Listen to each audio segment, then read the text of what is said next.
So, what now? Episode 51. Wow, episode 51. Yeah. We just published an episode that was 6 hours long. 6 hours 45. Yeah. Who is we? I know technically we did, but I feel like I did a lot more of that than you.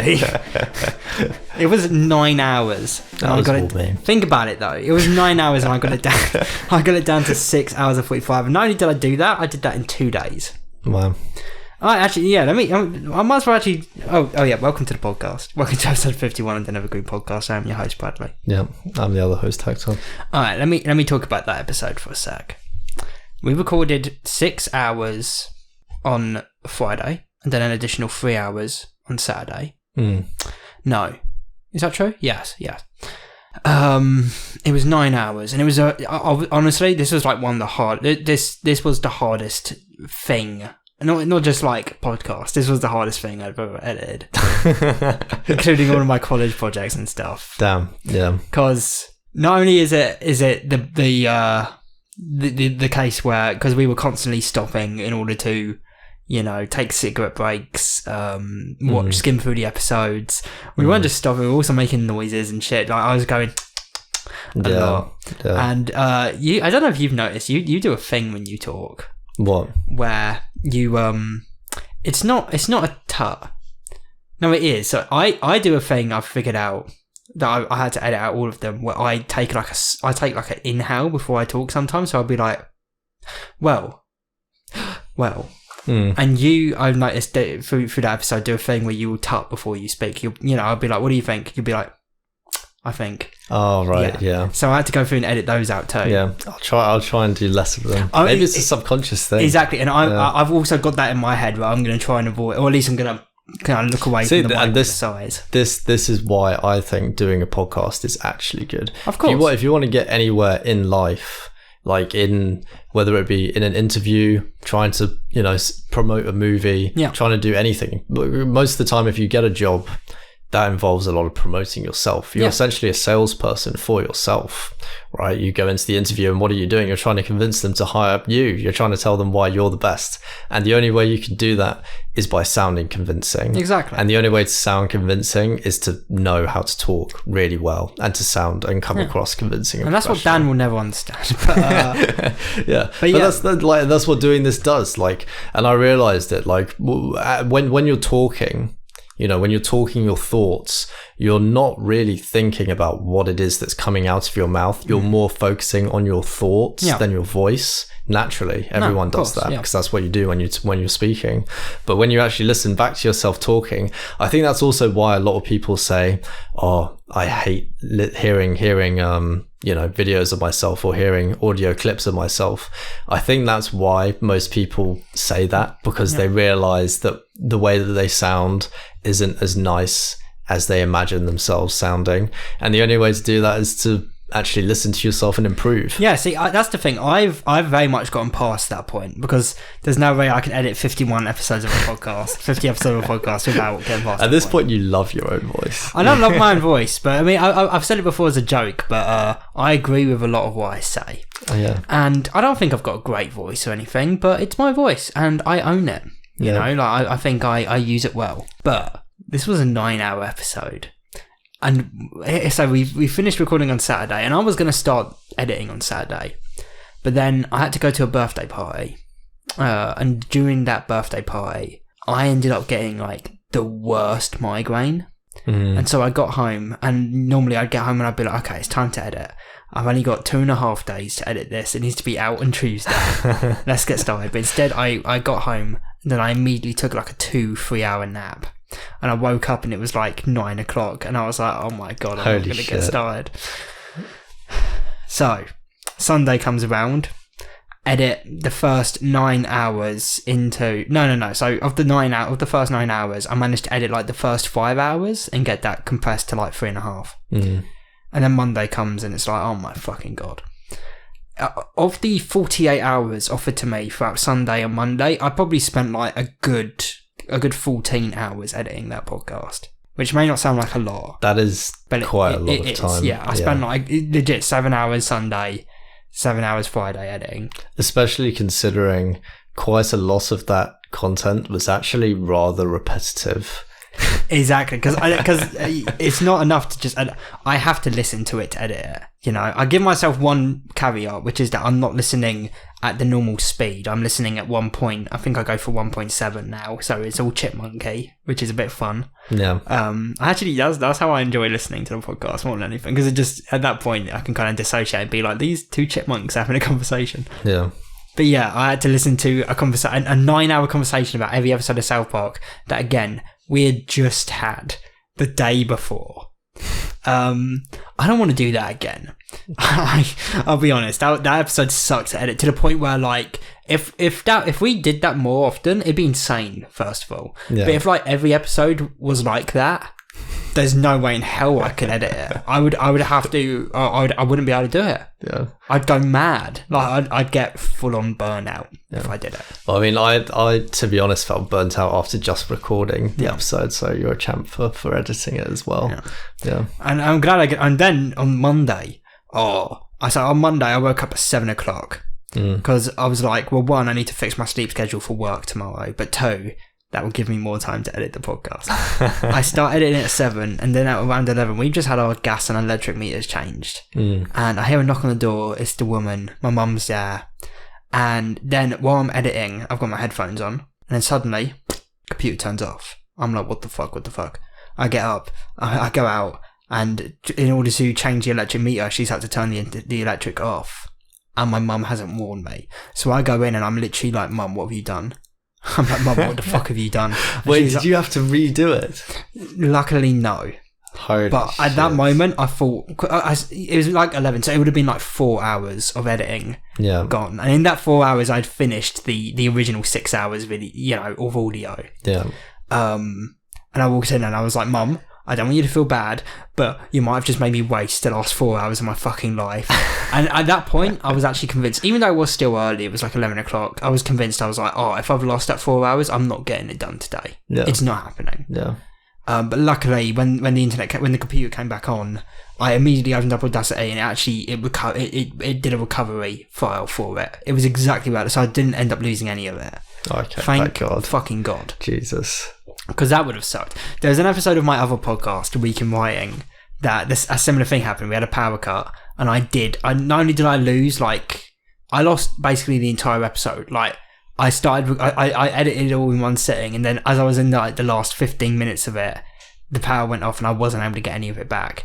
And it got me so angry that I just straight up was like, to my friends, I was like, this episode isn't being released. I'm scrapping it. We're not doing it. Fuck this. And then eventually I did it, but it took me like 2-3 weeks before I was actually like, you know what, fine, I'll go through it again. There's nothing worse than having to redo something which you just did. Especially something that you're not enjoying that much. Yeah, definitely. Yeah. But these episodes are going to be, the ones where it's only like an hour, 2 hours, that's a piece of piss. I usually can get that done in one sitting, and it doesn't bother me. Yeah, I don't know. The South Park episode is. I'm really proud that we did it. I think it's an achievement of an episode that we did it. It is very much so an achievement. We re-ranked and reviewed every single episode of South Park. That is an achievement in itself. Anyone who's listening to the podcast, go and listen to that episode. We ranked and reviewed every episode of South Park. 327 episodes and the movie. Yeah. But while it is an achievement, is that our most fun episode? Is that the one where you can listen and you can be like, ha ha ha? No, that's not a funny episode. It's actually... It is just a personal achievement. But that's the one thing that made it worse. Because usually I can listen to the episodes and something will happen and I'll end up like, while editing, having to pause it because I'm actually laughing at like something one of us has said or something. No. But in that episode, there was no laughs. Yeah. There was nothing to... Just pain. Yeah, just pain and suffering. Like in the Invincible episode with that, gets splattered by a custard pie during April Fools. Yeah. Like, I edit for the little bits like that where I can almost listen as a viewer and be like, that's really funny, you know? Yeah. And I want that episode... Because we don't have any topics, really. I don't have anything, which is rare. But what, today? I have nothing. Yeah, no. I I possibly have a couple of things that I could talk about, but not really very much. Yeah. But that's good. I don't want this to be. This is going to be a filler episode essentially. We just got done with 6 hours and 45 minutes. I just want this episode to be full of fun. Like let's just chat some shit, make some jokes, do some bits. Yeah. No, I don't want any serious shit. Yeah. You know, this episode doesn't even need to be that. I don't care. Honestly, imagine if we release a 6 hours 45 minute episode and then the next day we release like a 50-minute episode and someone was like, that episode wasn't long. I'd be like, fuck you. Stop listening to the podcast. Oh, but how have you been?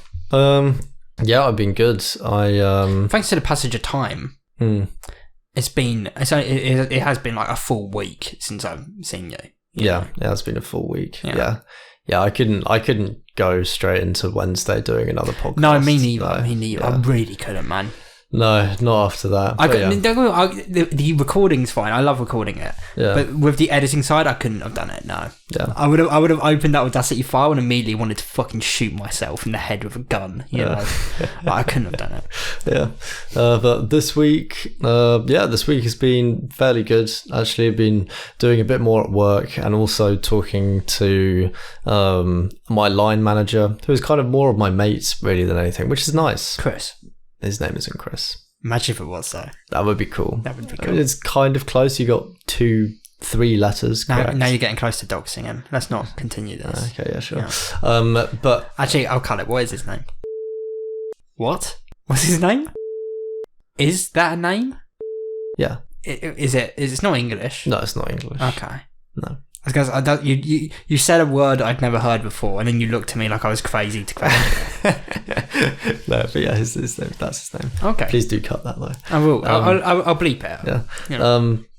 Yeah. You know, we were just talking about stuff generally, and talking about pay rises, talking about how, and now he makes considerably more money than I do, and even he said, oh yeah, you know, the amount that I earn isn't really that much, because it's not in reality. If you even if you earn 150k, that's not actually that much money. No. There are people out there who are billionaires. Yeah. No. Like even for us right now, if I was on a 150k salary, it wouldn't change anything, really. I'd probably still stay in the same house. I'd probably be able to afford a little bit more furniture. It would change things between me and you, that's for sure.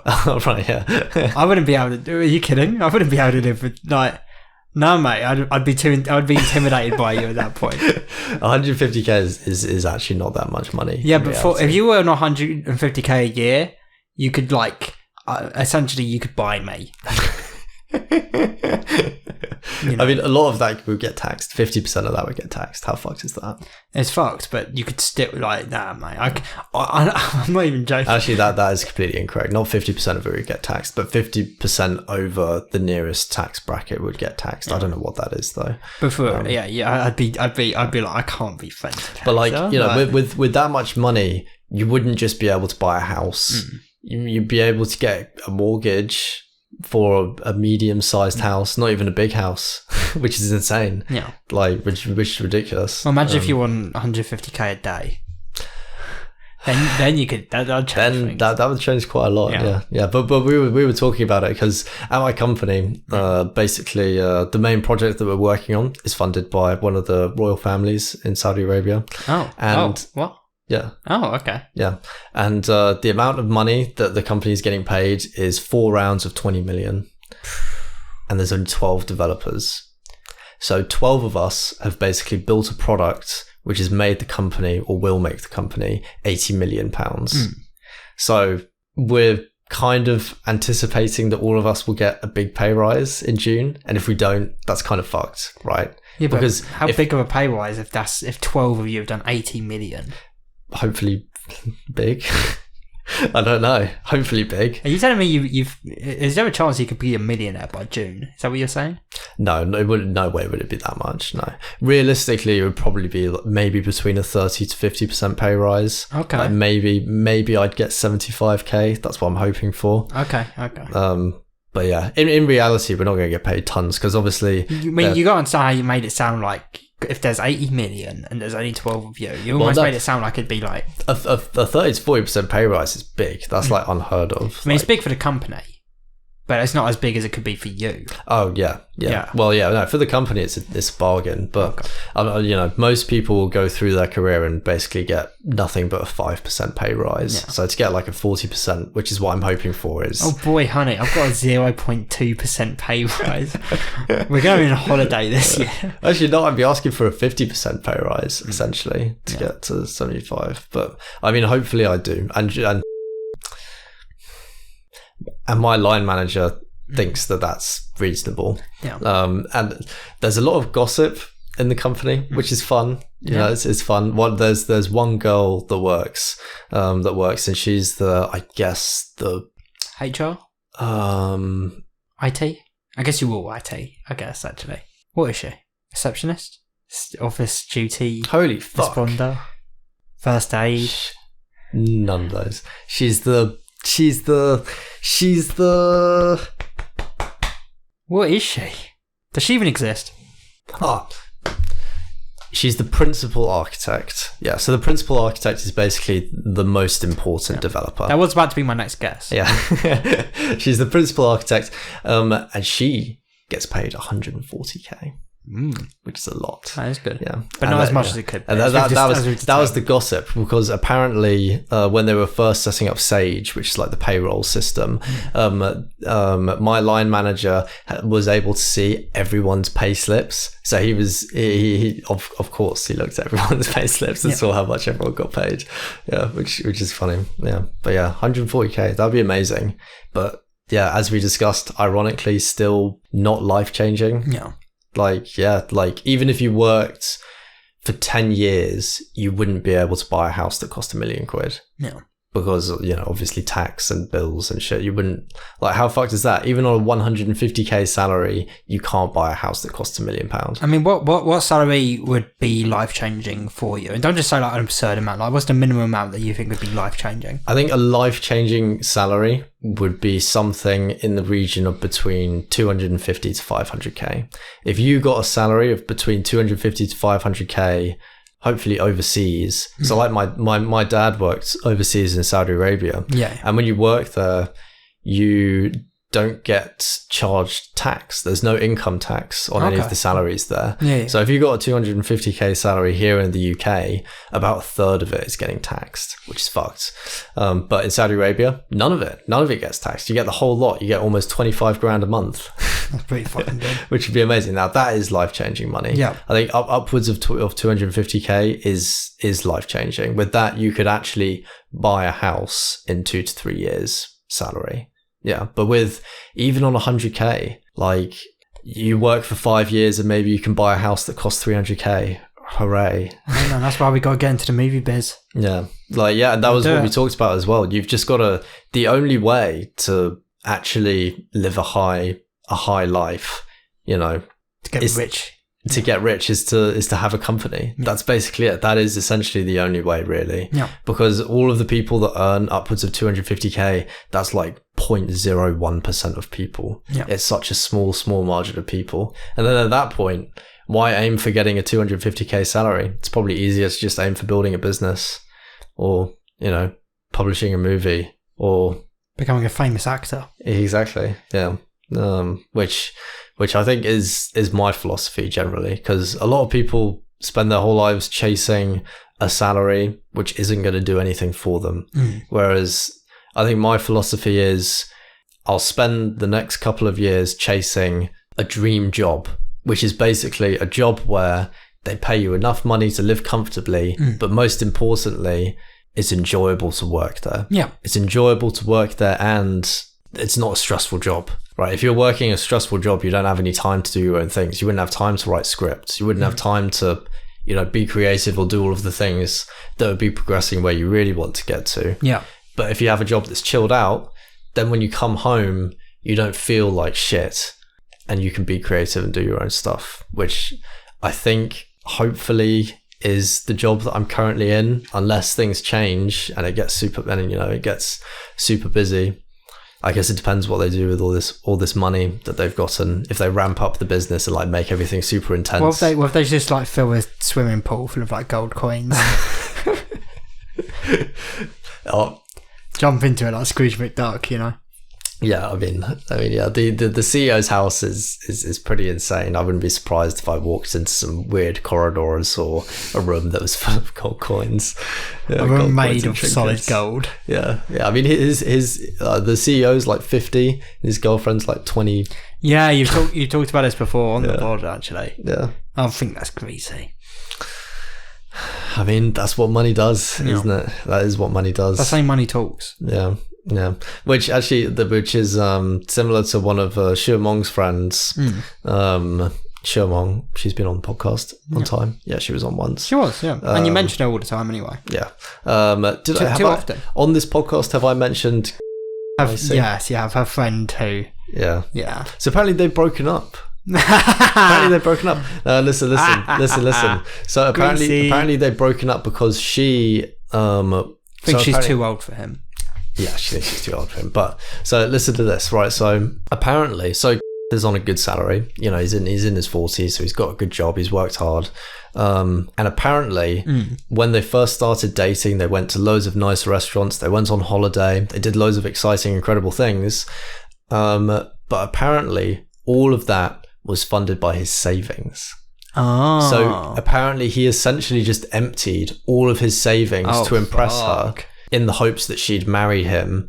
And he asked her to marry him and she basically just said no. And then asked like when they were next going on holiday. And she started like planning the holiday. By the way, she doesn't have a job. I say. She doesn't have a job and he pays for all of the rent. She doesn't pay anything towards the rent. So she just started planning a holiday for them to go on, which she was supposed to pay for, I guess. Yeah. And then at this point, he basically says, look, I don't know if we have the same priorities, and basically said that he wants to break up. So he broke up with her? Ooh. I mean, wouldn't you? Yeah. Like, forget the age difference. If you were dating someone and you just spent like all of your savings to like do loads of incredible things together, and then you ask her to marry you, also all this time she's living with you, not paying any rent, you're paying for all the rent, you ask her to marry you, she says no, and then the next day she starts planning a holiday that you're going to pay for. Yeah. Like, yeah, I get it. I know, I absolutely. I mean, at the same time though, I mean, it's still greasy. I mean, they're both greasy. Yeah, is now what it's starting to sound like. Yeah, I guess poor guy. Yeah, he's kind of got he's got it worse than she has in this scenario. Oh, definitely, 100%. She got to go on lovely, incredible holidays. So wait. So are you telling me he's like So what? I mean, how you're saying he's emptied his savings, but like he can't have used all of it. That would be insane. It'd be an insane thing to do. It would, but apparently that's kind of the case. Holy shit. So, to my understanding, this is a man that... Is this a man? This is a man that has tried... I don't know if we should say this on the podcast. You think they listen? What if he does? I don't care. I don't know him. You've met him. I do. I have met him. And I would feel bad. Because if I heard someone talking about this like me, I would also feel bad. Look, we'll censor their names. We'll censor his name. But if you are listening, look... If you've actually, because we've talked about it on the podcast before anyway, and back then I said some unsavoury things that I still believe. I do believe that being 40, dating someone in their 20s is greasy. But I'm not a fucking monster, man. That sucks. Yeah. You know, I apologize. I'm sorry that you don't have the same priorities. Consider it a blessing. Yeah. She spent.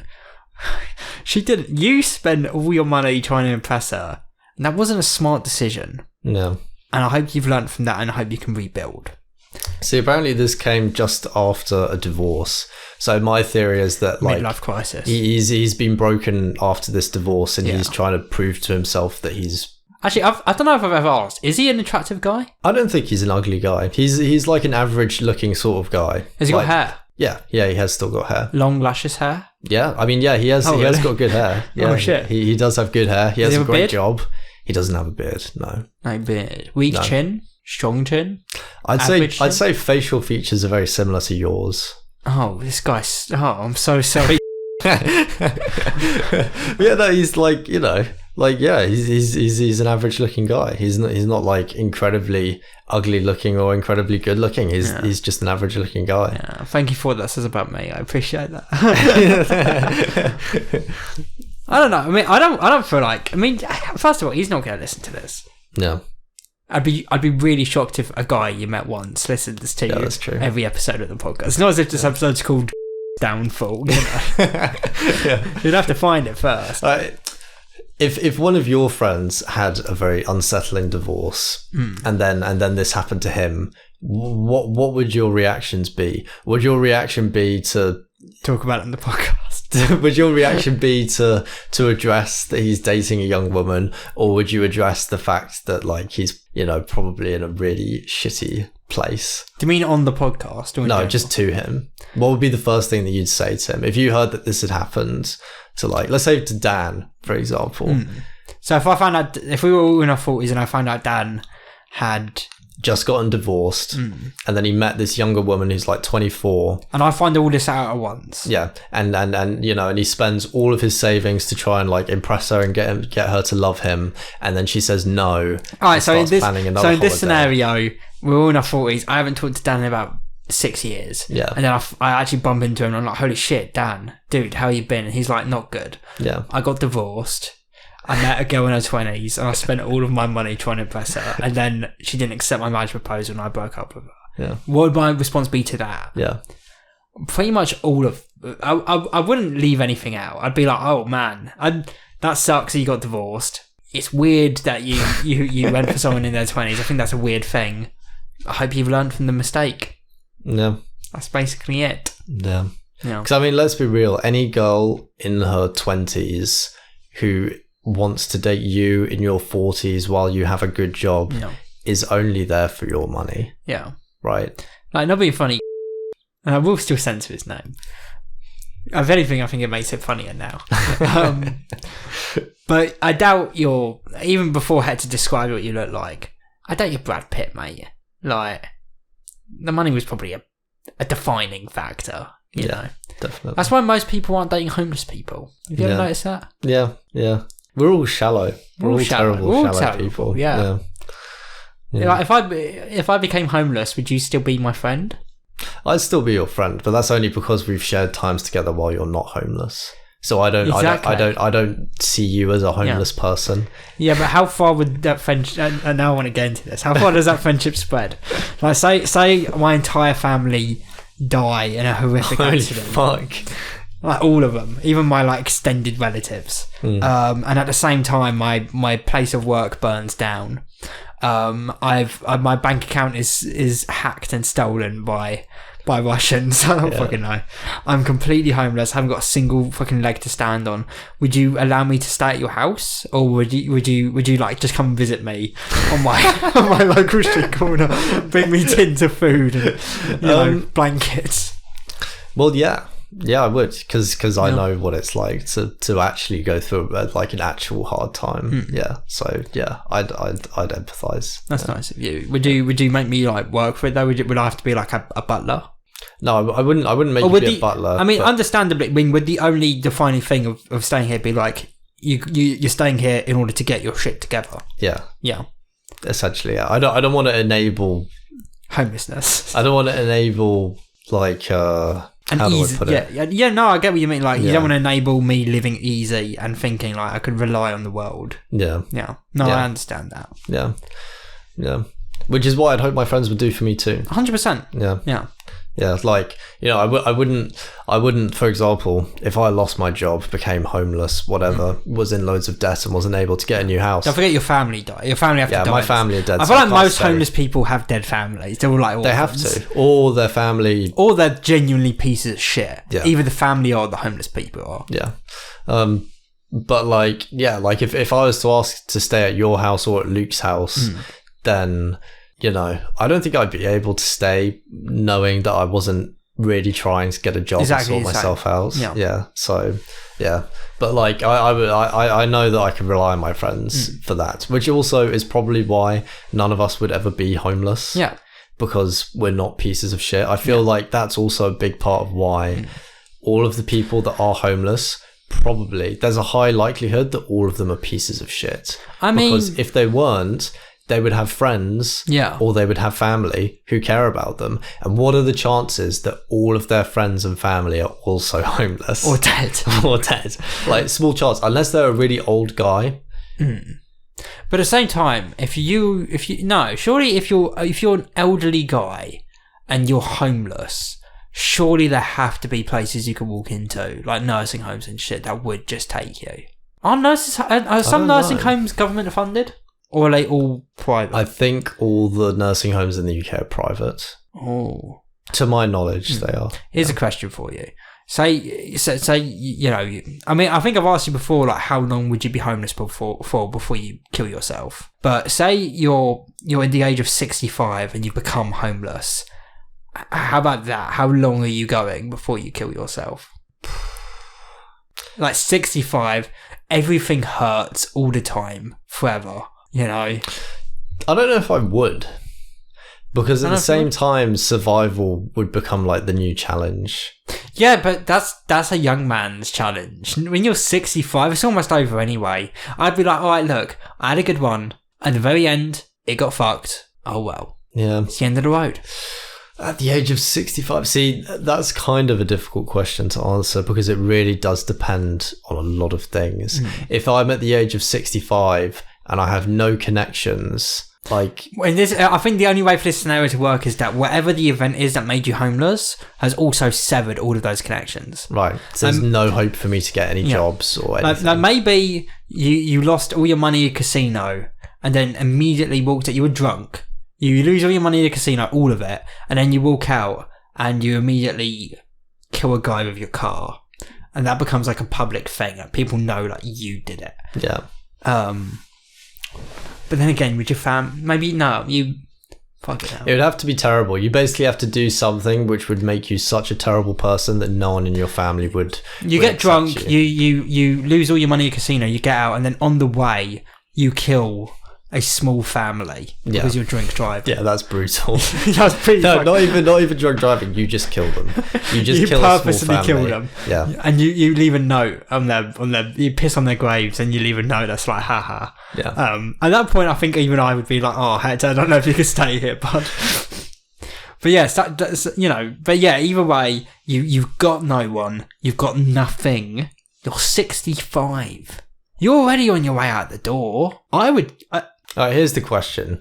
Maybe I wouldn't kill myself because think of the amount of things that you could do now without the fear of death, right? Think about all the things that you might want to do today, but you're not going to do them because you know that if you did try and do it, you might die. Okay, but name some of those things that you think a 65-year-old is doing well. Doing well, maybe, but you could still do them. Like, you know, trying to rob a bank.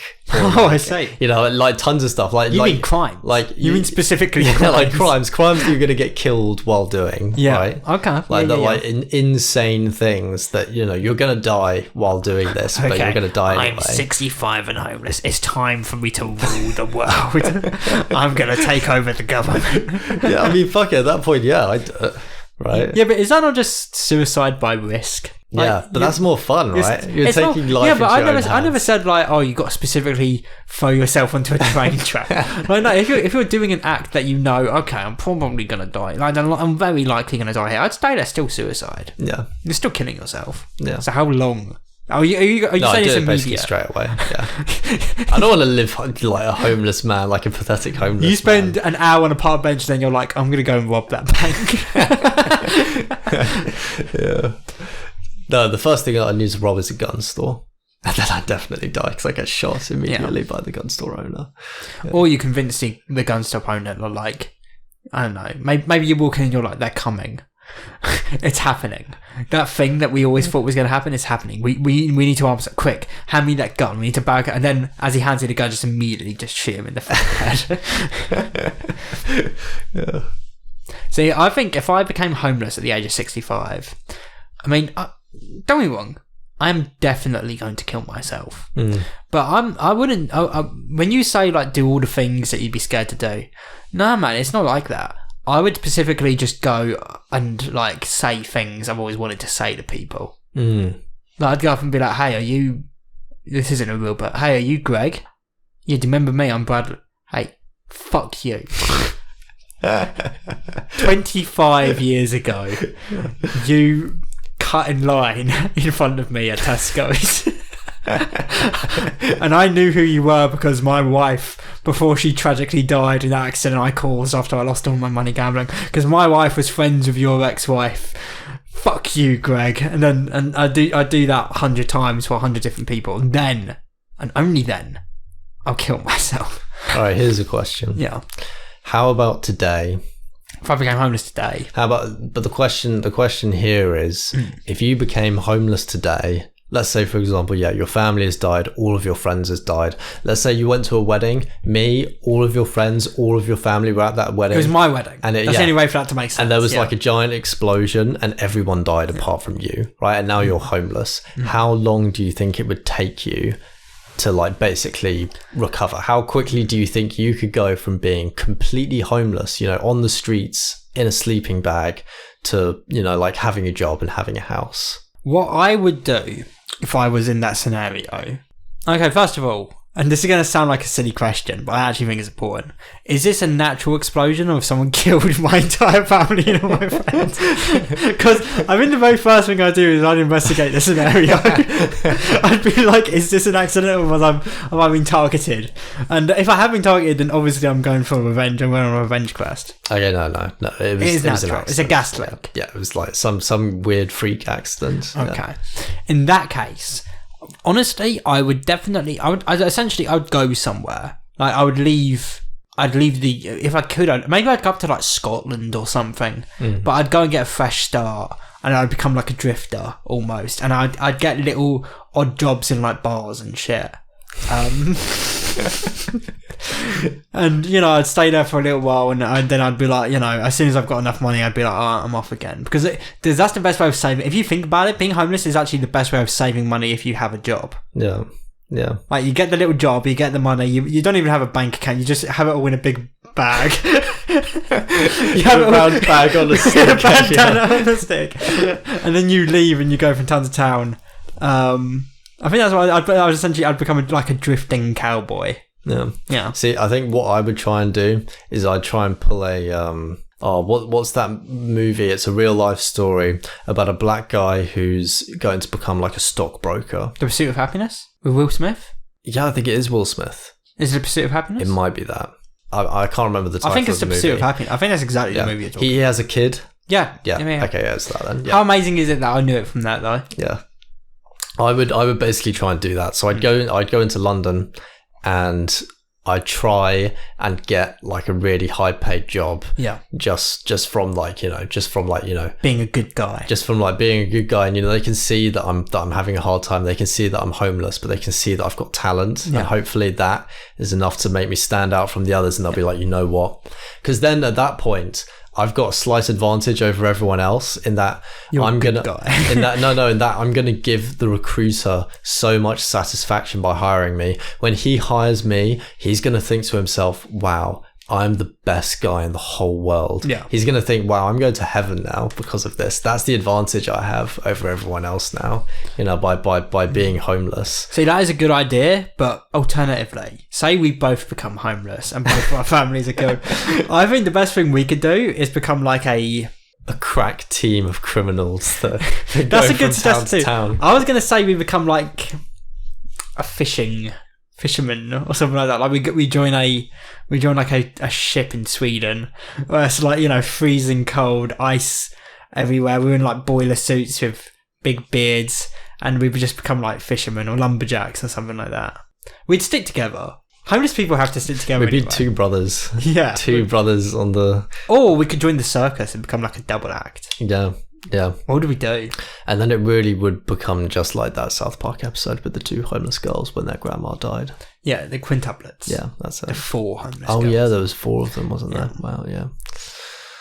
See, I've always thought if Because homeless people, I mean, have you ever had like a proper conversation with a homeless guy? Like a crazy homeless guy just starts talking to you and you're like, I might as well talk to you, mate. You're like, the closest thing I've done to that is when I was dating Hannah just out of university. Yeah. One thing, while I was doing my probation, what I had to do was I basically worked at like a charity store.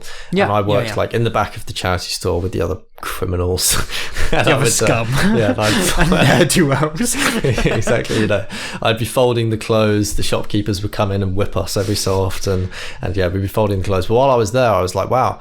So we have this bag in the corner of the room, and basically any clothes that have any kind of marks on them, any stains, anything like that, if they're dirty, we throw them in this black sack and they get thrown away. And I thought, wow, what a waste. All you'd need to do is wash these clothes and they'd be fine. Yeah. Right. And so I thought, wow, there's actually tons of homeless people. So what I thought was, what would be nice, we could put together like care packages, which is what we did. So basically all of those clothes that were going to get thrown away, I put in my own black sack. Obviously I asked for permission, and then took it home. And basically we got like a jumper, a pair of trousers, a jacket, some socks, and just like general clothing, maybe a hat or something. They have to find the underwear themselves. Yeah. And basically like put them together into like separate bags. And we had kind of bought a cheap pack of underwear just so they all had. I think we did. No, we did buy some like extra stuff. I was gonna say that'd be harsh if you gave them everything. We did buy some extra stuff. We also bought some mince pies because it was Christmas. So like everyone also got a mince pie. But yeah, I think we put together like 12 packs of it, and then we went around. And obviously in doing so, we spoke to a lot of the homeless people. And what I found was that it was very obvious who the scammers were and who the actual homeless people were.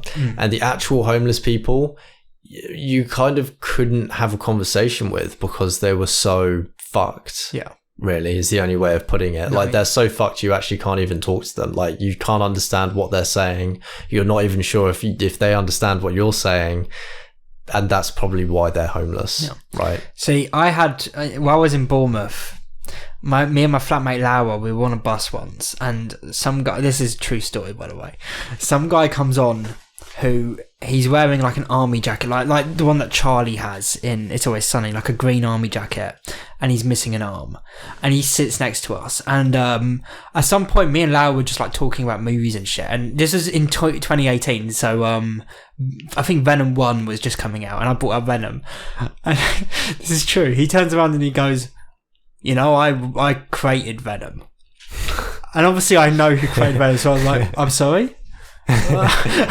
He starts telling us that first of all he brings up the fact that he was he says that he was a soldier, that's how he lost his arm, and he was speaking to a guy and he basically says that he came up with because Spider-Man was already thing, it was like he came up with the concept of Venom, of there being like an evil Spider-Man and Spider-Man's possessed, and then he claimed that the person he spoke to was Stan Lee. Holy fuck.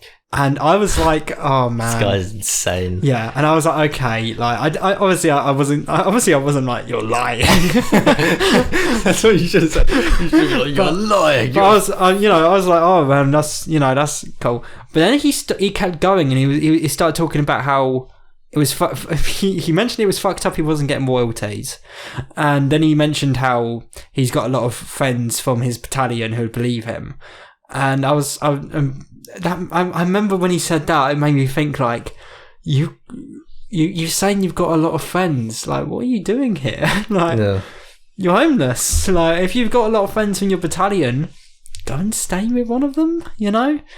And then he told us the story of how he lost his arm. And apparently what he did, and I don't even know if this is a lie, because you'd come up with something cooler, right? He says what happened, like, he says he unclipped a grenade and he was just holding it for too long before throwing it and it blew up. Wow. I believe that. Yeah. Because I would have told a story being like, and I caught a grenade, you know, it was going towards like, you know, a innocent civilian, and I caught it in my hand. But no, he just unclipped it. He was aiming essentially, and he aimed for too long and it just blew up. And it blew his arm off. That's kind of sad. No, it genuinely is. And again, I actually believe that. Yeah. But by the end of that conversation, me and Lau got off the bus and I was like, the first thing I said to Lau, I was like, that guy did not invent Venom. Yeah. But that's my kind of, I'm not judging that guy. I reckon that's what a lot of homeless people are like, though. That guy probably does think he invented venom. I don't even know if he's lying. He might actually believe that's true. Yeah. Maybe it is true. Yeah. I don't know for sure. I do know for sure because even Stan Lee didn't invent venom. Venom was suggested by a fan in a letter. They sent him a letter with the prototype of the black suit, and the black suit is what inspired venom. But either way, that's what I reckon a lot of homeless people are like. I reckon it's like Cartman in the fish sticks episode. I reckon a lot of them, like, even if they did gamble away with the money, they're probably in the street being like, it was the minorities, like something like that, like, and they probably believe it to be true, Yeah, like the ones that we spoke to in London. Yeah, the ones that were scammers kind of were basically like, oh no, we don't want these clothes. Yeah, to be like, you just want money because you're doing this for a job to earn money. You probably rent somewhere, basically. Yeah. But like the real homeless people that we spoke to in London, I can't even remember, but I remember some of them that we spoke to, or one of them that we spoke to. We tried to have a conversation with, but we couldn't understand what they were saying. To us, basically, it was like an old man under a bridge, and I think he was. I think that's the real sign of a homeless man. Yeah, if he lives under a bridge. Yeah, but like we gave them to him, like, and obviously, like, he was grateful for them, but like we couldn't understand what he was saying. Basically, do you mean like he was slurring in a thick accent, lost his teeth? Yeah, like kind of just like kind of like that sort of thing, like expressive, but like we just kind of like couldn't understand what he was saying, really. Yeah, and we didn't stay there too long because Here's a question for you. Say you're here at home and there's a knock on the door and you open it and it's a guy who's like very clearly homeless, like he's filthy, his clothes are dirty, and he was like, I close the door immediately. That's what I do. You really would? Yeah. Okay. Yeah. I wouldn't want to hear what he has to say. Fair enough. Because whatever he has to say is just going to make me feel more bad when I tell him no. Oh. Yeah. Is this the real answer? Well, do you want to know what he was going to say? No. Yeah, sure. Yeah. This is a hypothetical, so yeah, you can tell me. Well, what if the homeless guy, he was dead, his clothes were dirty, and by the way, you're in no, like, he's knocked and he's like took several steps back. You don't feel threatened by him in any way, and he was just like, look, mate, I'm really sorry to have to ask this. I'm so, I feel so dirty. Would I be able to just use your shower? Would I be able to just have a shower, mate? In and out, 10 minutes. You can watch me. Yeah, no. I would be thinking, wow, I wish I'd closed the door sooner. Oh, yeah. Don't get me wrong, I'm the same, but yeah. Does that make us bad people? No, because... What if he was just like, man... Right, hang on, let me tell you this. How about this? That happens, and you say, oh, yeah, sure. He comes in, and then you hear a scream, and you go up, and you see that he's killed your sister. Now how would you feel? Yeah. Exactly. Right? And that is possible. No, like, that is actually a card that's on the table. What if he was like, hey, man... Could you just spray me with your garden hose from out here? No, because he'd probably freeze to death. No. Yeah, it's a beautiful summer's day. I would close the door. I would close the door, basically, no matter what he says, I would close the door. Because, first of all, the fact that he's come up to the house and like knocked on the door rings several bells. He's comfortable enough to try several bells. That's good. He's comfortable enough to like come up and try and interact, and he's that tells me that he is very, very desperate, and desperate people are dangerous. Like this is someone who, like, if he came into the house, there is a real chance that he could like try and kill us or like do something insane.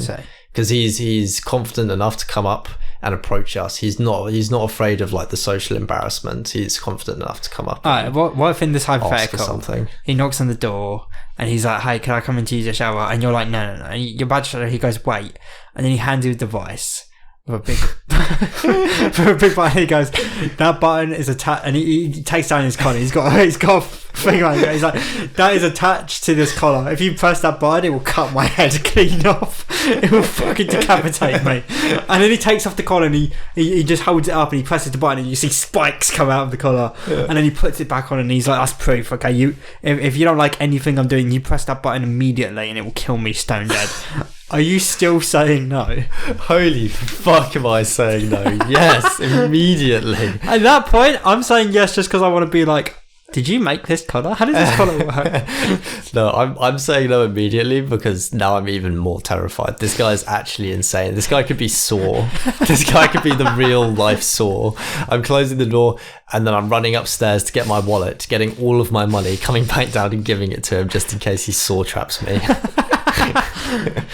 You wouldn't be intrigued? I mean, he's giving you a button that will instantly kill him. I wouldn't feel threatened at that point. Yeah, you would feel terrified. I'd be terrified. If a homeless man came to your house and showed you a device that could kill him at any time, I wouldn't let him in the house. Yeah, but this guy's clearly insane. Yeah, but he's giving me the button. Exactly. What if he tries to incriminate you? What if this is some sort of setup? What do you what? So he wants you to kill him? No, as in, what if it's a setup? So he comes into the house and he has a thing in it which makes it half activate and it severely injures him in the house. Now you've got a man in your house with blood all over the carpet and you're holding a button which could activate the thing to kill him. Right, what if he did that to try and set you up to win a court case and get loads of money? Okay, you're a very paranoid man. Okay, what? I would be paranoid if a homeless man came up to my house with a killing device. Let's add to the scenario then. Okay, he's still got the killing device. He's got the button, but he's also got a full camera crew with him. Okay, at that point I'm letting him in. You're letting him in? I'm letting him in. Okay. Wait, but why? He's got a camera crew because he's... No, I mean, but why does that make me feel more secure if he has a camera crew? I know, they could be in on it. Exactly. There's no proof that is even a real camera or that it's broadcasted anywhere. Yeah. If anything, that probably makes it more likely to be a scam. Now you're going to be in a snuff film. Yeah, that makes it more likely to be a scam because he's got this camera crew here to try and convince you that it's legit. Yeah. Yeah. So actually, no, I'm not opening the door. I'm slamming it closed immediately and calling the cops. What if you open the door and he's immediately by the way, I haven't got a camera crew. There's no one filming us. Can I please use your shower? This is my kill collar. If that was the first thing that you said, by the way, I have no camera crew, I'd immediately poke my head out the door and look around. At that point, though, he could stab you in the neck. You're not being paranoid enough now at this point. No. I wouldn't even open the door. I mean, again, to be honest, if I open the door and I see a man that I don't know and he looks homeless, I'm just going to close the door again immediately. I'm not even going to listen to what he has to say. What's the level of homelessness before you consider speaking to him? Maybe his clothes are clean, but he's got dirty cheeks. Yeah, even slightly homeless looking. I'm closing the door immediately. Well, what's homeless looking? There's a debate that says I'm homeless looking because I wear big coats and fingers gloves. I could rank this in levels. Of. Let's do a tier list of homeless. Yeah, no, not even homelessness. I could rank this in levels of I guess mistrust. Okay. Right? Yeah. If someone is standing at my door, you immediately mistrust whoever it is. Yeah. If it's someone you don't know. If someone is at the door, I don't know who it is. Yeah. I'm immediately okay, I don't know who this is. No, that's actually very true. But before I open the door, I already know if it's someone I'm expecting. Yes. Because I only invite. If I invite someone, I know that I've invited them. What if you were expecting him because the day before you got a note written in blood that was like, I'm going to come to your door at 3 o'clock and ask for a shower? I'd go down, I'd be fine. I'd be like, I know he's coming. Yeah. But if it's a delivery driver, I know they're coming on that day at roughly what time. If it's the food delivery, the Amazon delivery, if it's you, one of my friends, or someone that I know, I'll know who it is, right? Yeah, so if I get a knock on the door, is it in the day or is it at night? Day. It's a day. Night would be much scary. If it's a night, that changes things dramatically. Okay, right. I'm expecting it to be 1 in the afternoon. Okay, 1 in the afternoon. All right, so I open the door and I see it's a man. It's at 4 o'clock in the morning. He looks at the door and he's like, can I please have a shower? I have no camera crew. This is my kill collar. And he's whispering it too. He doesn't want to wake your neighbours. He's whispering it. I have no camera crew. This is my kill collar. Please, can I have a shower, please? Yeah, no, I'm slamming that door hard. Yeah, I'm slamming it as hard as I can. I'm shouting fire. I'm shouting rape. I'm waking the neighbours. But the tier list. So that's the first tier. The first tier of mistrust. It's just an unexpected person. Is an unexpected person, which is everyone. No. It's most people. It's a majority of people. It's a majority of people, but it's not a majority of the people that knock on my door. Most people that knock on my door are That's expected. true. No, I understand. Yep, that's true. All right, what's the next level? So the next level is well, the first thing I guess that you look at is someone's face, their hair, how well kept their face and hair is. If they don't look well kept, that's the next level. Well, what would you say? What would you say about my face? Am I kept enough? So you look clean. Your hair looks clean. Your hair is well kept. Yeah, you don't have like loads of like messy facial hair. So yeah, that's fine. And also like I feel like age plays a part as well. If it's like a 12-year-old, concerning. If it's like a... They say it's like a street urchin from Oliver Twist. Please, sir, could I please have a shower? Here's my kill collar. Skippity, you know. The door's getting slammed faster than if it was just the regular homeless man. Because you don't want to get done for that. No, that's even more incriminating if you've got like a homeless child. Yeah. But if it's like a guy like... Okay, so how old is this guy? Early 30s. Okay, and how like poorly kept is he? So after I've checked, because that's the first thing you look at. The first thing you look at is someone's face. Okay. The next thing I look at is his clothes. Okay. And that's like the biggest one. If he's wearing clothes that are really dirty, messy, and like his shoes are shit, then like that's the biggest alarm bell for me. All right. Let me paint a picture of this man for you. Okay.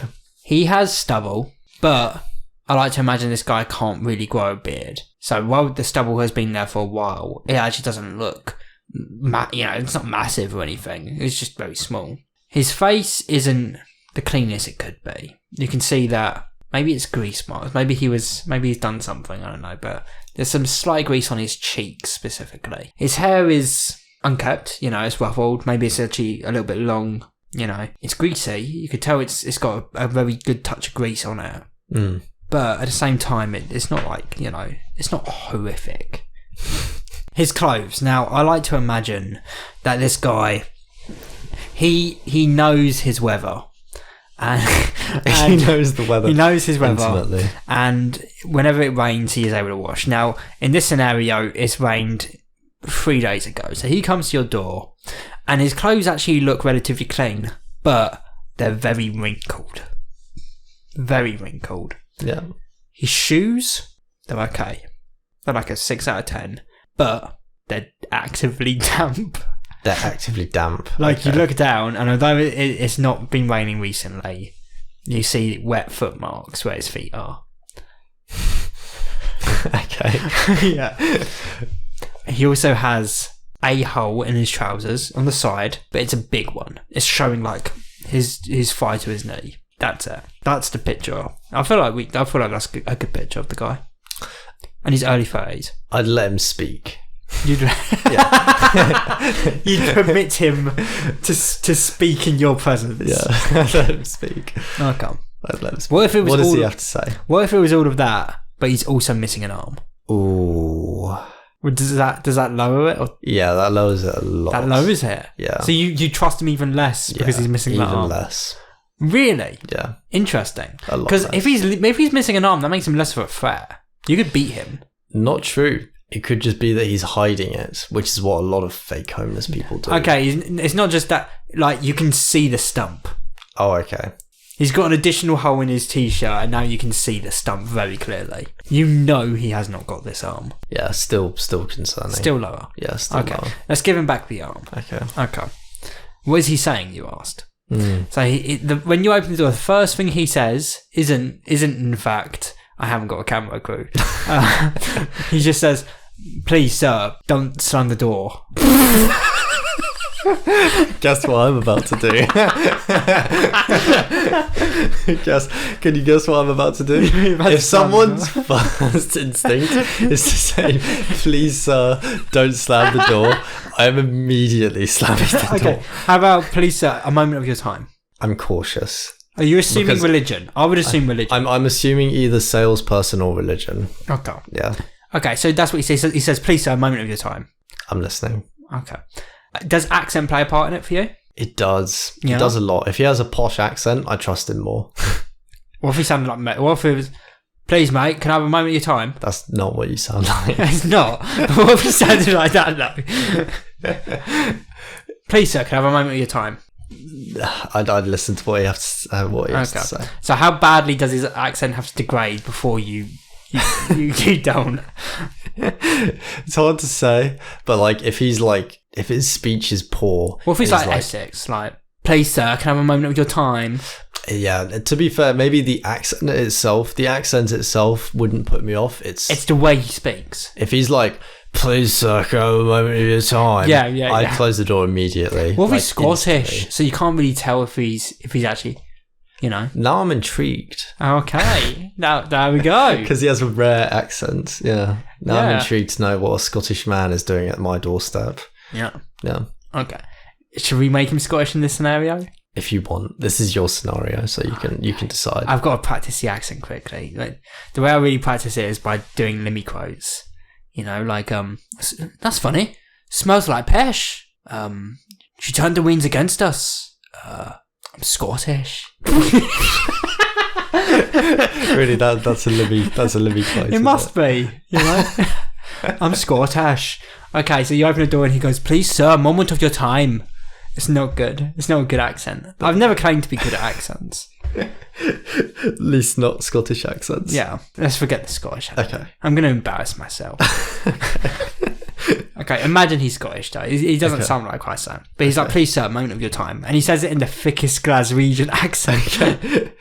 So you're letting him talk? I'm letting him speak, yeah. Are you telling him that? Are you going to be like, proceed? Or are you just going to stand there in silence? Let's say he says, can I have a minute of your time? And he actually stops there. He's waiting for you to respond. What are you responding? Are you responding? I'd say you've got a minute. You pull out your watch, click, Okay, so you've got a minute. Yeah. Look, mate, are you okay if he calls you mate, or is that making it worse? Do you want to be called sir? I'm not going to ask him to, because that's awkward, but internally, if he goes, look, mate, is that... Internally, I'm thinking this guy's trying to sweeten me up for something. Okay. So I'm anticipating a sales pitch. Okay. Well, it kind of is in a way. He's like, look, mate. Again, thick Scottish. Imagine it. Yeah. Look, mate. I know this is going to sound... He specifically uses this word. He goes, I know this is going to sound ludicrous. Now, what does that word signify to you?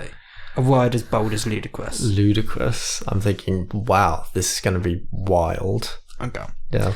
Alright, mate.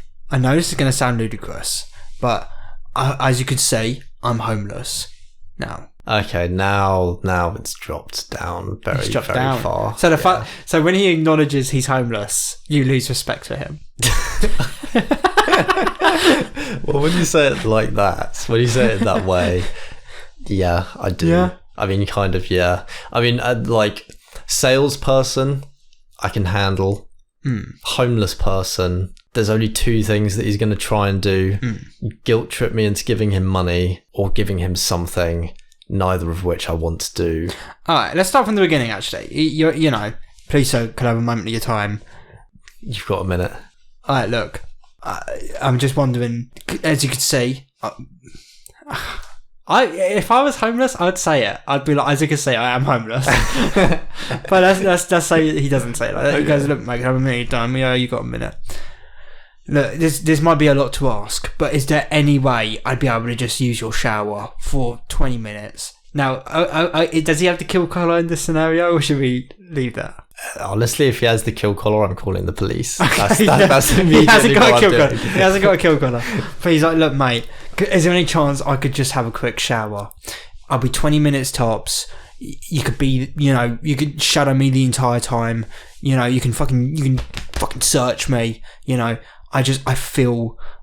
don't feel good, and I'd really appreciate a quick shower, mate. No.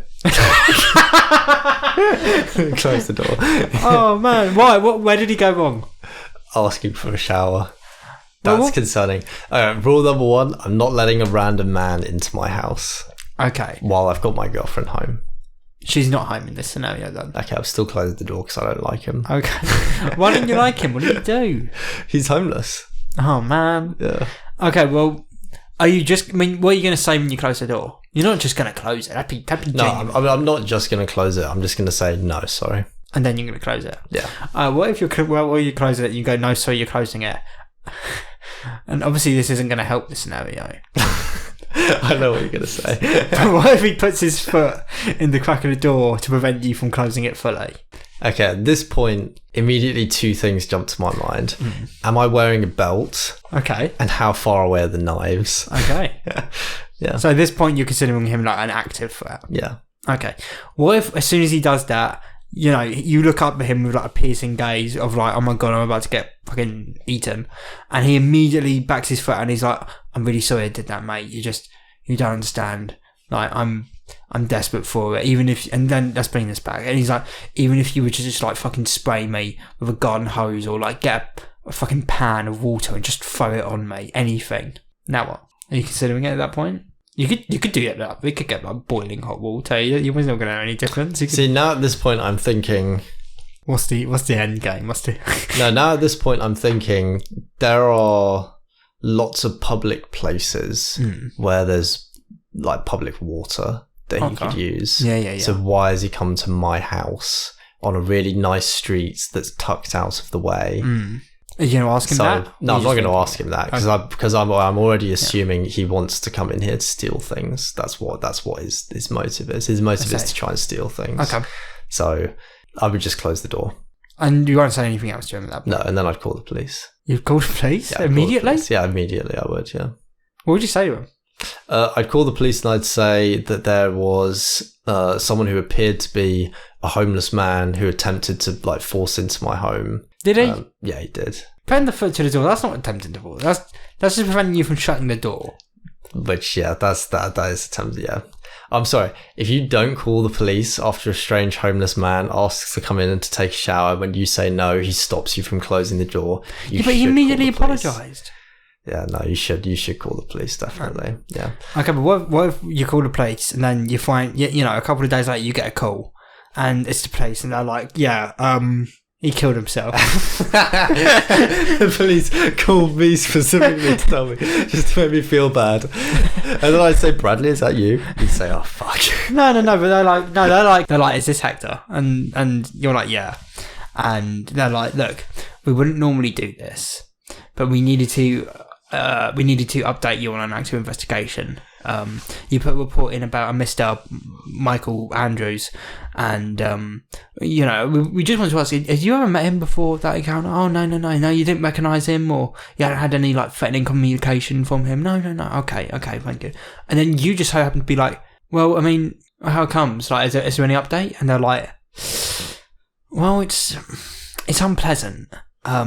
He smashed his head into a fire hydrant 14 times and splattered his brain all over the pavement. And there was a note left, and he said it was because of you and what you did. Yeah. Now, what are you thinking at that point? Do you feel any tinge of guilt? I mean, yes. Yeah? Yeah. Okay, that's good. Everyone would, yeah. I wouldn't. You would. Nah. You would for at least a couple of days. Maybe a second.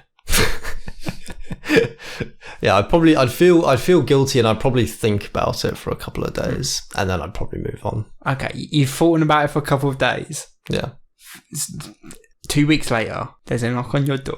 No fucking way. At this point, I'm not opening the door, because at this point I'm like, holy fuck, something is afoot. PTSD. Something is afoot. No, at this point I'm thinking something is afoot. Something's amiss. Yeah, something's going on. If that happened, I'd be like, okay, something really weird is going on now. Okay. And now I'm even more suspicious. So at this point, you're just not going to open the door. And you could see, you could look for your thing. It is indeed a second homeless man. A separate, different homeless man. Yeah. Or a homeless woman. This one's a homeless woman. Yeah. Again, at this point, I'm thinking, right, something has happened. Yeah, but aren't you going to try to get to the bottom of that? Aren't you going to open a door and even ask? I'd open a door and be like, why me? Yeah. Would you?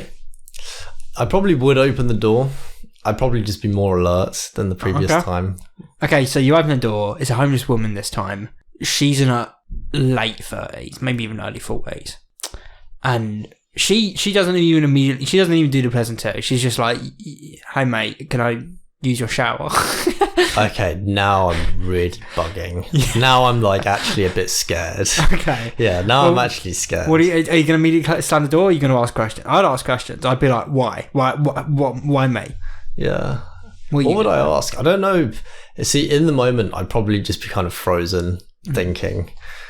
I would probably ask, where did you come from? Is what I'd ask. Like, where are you from? Are you from Linton? Are you from Cambridge? Where did you come from? She says she's from Manchester. Okay. Yeah. No. She says she was born in Manchester and she refuses to elaborate. Okay. Right. Okay. Yeah. To me, that raises alarm bells. Okay. And what would I do? See, what I'd want to do is I'd want to say, sure, come in. And I'd let her in. And then while she's going towards the bathroom, I'd use the marble thing that we've got downstairs, and I'd just smash it over her head and knock her out. Oh, shit. And then I'd see if she's got a wallet, a phone, and I'd undoubtedly find both a wallet and a phone, and I'd discover that she's some sort of part of a gang, and they're actually on their way to try and get me.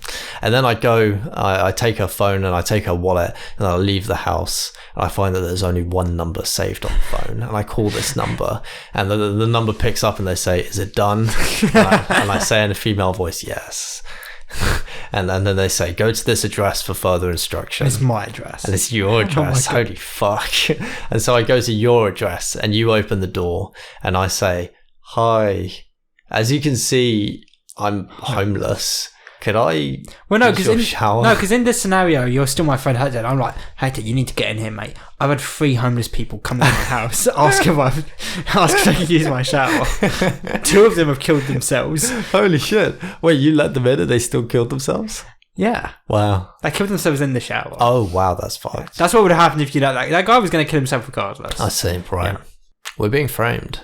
Is that what your opinion is? Yeah, someone's trying to frame us. Alright, well, let's say in the scenario with the woman, the gang stuff's fine, but that's not what I had in mind. You ask, why me? Mm-hmm. And she immediately says, oh, well, I saw the flyer. That's all she says. What are you thinking? What are you going to respond to that? I saw the flyer. I saw the flyer. Oh, someone's fucking with me. Yeah. Who the fuck is fucking with me? I'm thinking Bradley. I call you immediately. I say, Bradley! Yeah, but are you gonna ask her to, like, lead you to this flyer? I'd say, where did you get the flyer from? What flyer? Yeah. She hands you the flyer, and it does simply say 3 showers for the homeless at your address. Yeah. That's all it says on it, too. And it's got a little... No, it's also got a little picture of... It's got a little PNG full body picture of you in the corner. Standing with your arms crossed. Yeah. Okay. What's your next step? Okay. Okay, at this stage I'm pissed. Now I'm angry. Yeah. Right, now I'm angry. I don't feel guilty about the previous one at all now. I just feel pissed. Okay. And so I think... I'd feel more guilty. It means that guy saw the flyer and thought he was going to get the shower, and you spat on him essentially and said no.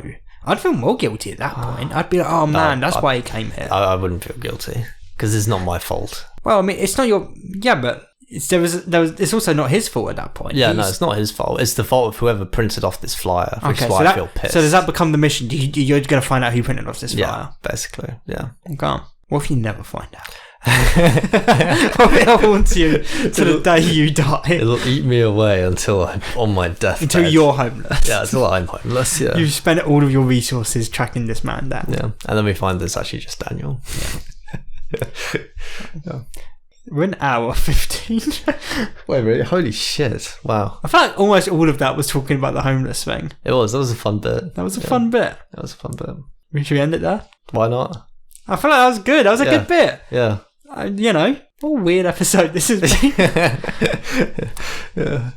Actually, before we end that, because I mean, I have been getting very into asking hypothetical questions to my friends, which is essentially what that entire episode was. I have one last hypothetical question that I thought of earlier for you, Hector. I wanted to ask you this. Well, let's hear it. Well, imagine, if you will, that you were in your kitchen and you just poured a lovely, thick, big glass of milk, and you were drinking the milk, And then Shimon comes down and she enters the kitchen. She's like horrified. She like gasps. And you're like, what's wrong? And she's like, what are you doing? And you're like, I'm drinking a glass of milk. And she goes, Hector, what is milk? And then you look down, it's a glass of nothing. And you find out that there's nothing. Milk doesn't exist in this world. Like you've gone into like an alternate dimension where milk doesn't exist. I see. What would you do? Wait, what? Wait, so why is she shocked? Because you were drinking a glass of nothing. Okay. And she was like, what are you doing? And then you said, I'm drinking some milk. And that's when she was like, Hector, what are you talking about? What's milk? So yeah, there's no milk in this universe. What are you doing? That's the end of the podcast. Good night, everyone. I wanted to know. Alright, let's end it there. Alright. I'd probably pour myself a glass of water. Yeah. And then smash it over my face and kill myself. Yeah. I'm not a huge fan of milk, but obviously something like extra dimensional has happened there. I would kill myself. Like, it's not about the milk at that point. It's about the fact that something I will never understand has just happened. Yeah. Or you become the man who invented milk. Yeah. And then you actually become like a trillionaire. Oh, that's a good point, actually. Yeah. Because surely cows still exist. They probably still produce milk. It's just in this reality, no one's ever bothered to try it. See, but then you step outside and you see that the sky is actually purple. The ground is made of worms. And well, the ground's already kind of made of worms here. No, completely worms. Nothing else. Just worms. What would you do? Okay, that's a tough one. How purple is the sky? As purple as a grimace shake. Oh, fuck. Yeah. Okay, how wiggly are the worms? They're wiggling approximately 3 times every second. Oh, fuck.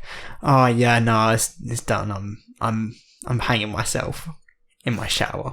What if the worms are 17 meters long each and thick? So like, they're huge. They're massive worms. Could they eat me? No, they don't have mouths. Do worms not have mouths? I don't know, actually. I always assume I kind of assume everything has a mouth. Like, even if it's a teeny tiny mouth. What if it's like the worms from Dune? I've not seen Dune. Oh. Yeah, well, I mean, what are the worms from Dune like? Do they not have mouths? It's just like a big worm with a giant mouth. So it they do have swallows mouths. everything. Yeah. Okay, so it's so in the scenario, they are the worms from Dune. Sure. Is the rest of the world Dune-like, or is it just the worms? No, it's just worms. Okay, and they're still making up the entirety of the ground. Yeah. So we're essentially, at that point, we're like living on worms. Yeah. I mean, what could I do at that point?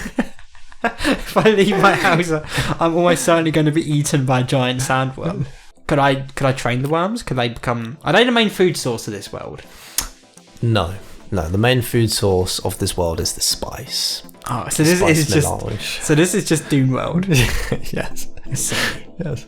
Okay. At that point, I tell you actually what I'd do. I'd watch the movie Dune. To learn the rules. Yeah.